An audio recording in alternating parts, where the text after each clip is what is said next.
What comes to mind when you think of Qin Shi Huang, a brutal tyrant, or the greatest emperor in history?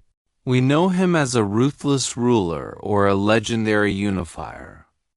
Yet in Record of Ragnarok, he is shown as the king who truly understands suffering. In the anime, Qin Shi Huang possesses mirror-touch synesthesia, the ability to see the pain of others and feel it as his own. His promise to Chun Yan led him to swear to be a king who never lets his people suffer. It's a perfect, heartwarming setup. So perfect, it makes us wonder, did the real historical figure ever possess even a flicker of that same tenderness? Open any textbook and you'll find the tyrant's starter pack, burning books and burying scholars, building the Great Wall and enforcing brutal laws. He's often portrayed as a madman, someone who buried scholars alive just because they wouldn't stop complaining, and worked his people to death, literally burying them inside the stones of the Great Wall. Then there's the legend of Lady Meng Jiang, whose tears for her husband, a victim of forced labor, were so bitter they collapsed the Great Wall itself. It's a story that proves just how deeply his cruelty was etched into the public heart. So who is the real Qin Shi Huang? The saint from the anime or the demon from history? The answer might surprise you. It's neither. What if I told you the burying of scholars was just a massive PR hit job? Historical records suggest the victims weren't scholars, but 460 alchemists who were essentially an ancient fraud syndicate. They promised him eternal life, stole his money, and fled after failing to find the magic pills. Qin Shi Huang was a victim of a scam, not a hater of books. The story was likely rebranded by the next dynasty to make themselves look like the good guys, and the first emperor look like a monster.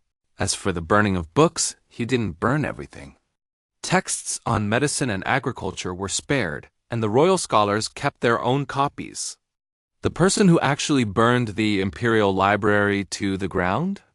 That was Xiang Yu, and we've all heard that Chen Sheng and Wu Guang revolted because being late meant execution.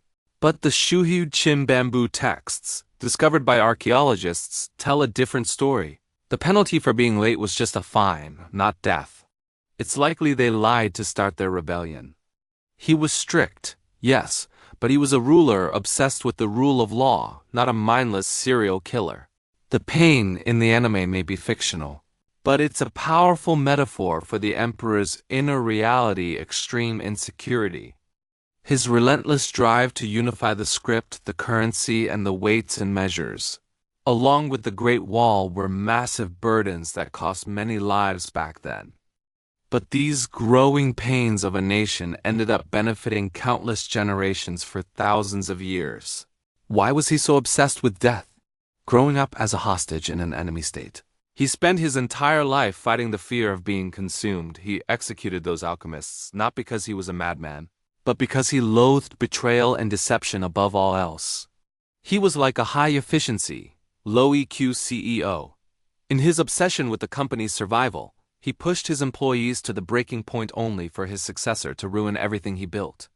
He wasn't the selfless saint from the anime, nor was he the mindless monster in the textbooks.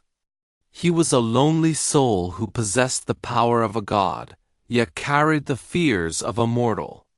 Perhaps Record of Ragnarok gave him the ability to feel pain because, deep down, we hope that in some parallel universe, someone finally understands the burden this legendary emperor truly carried.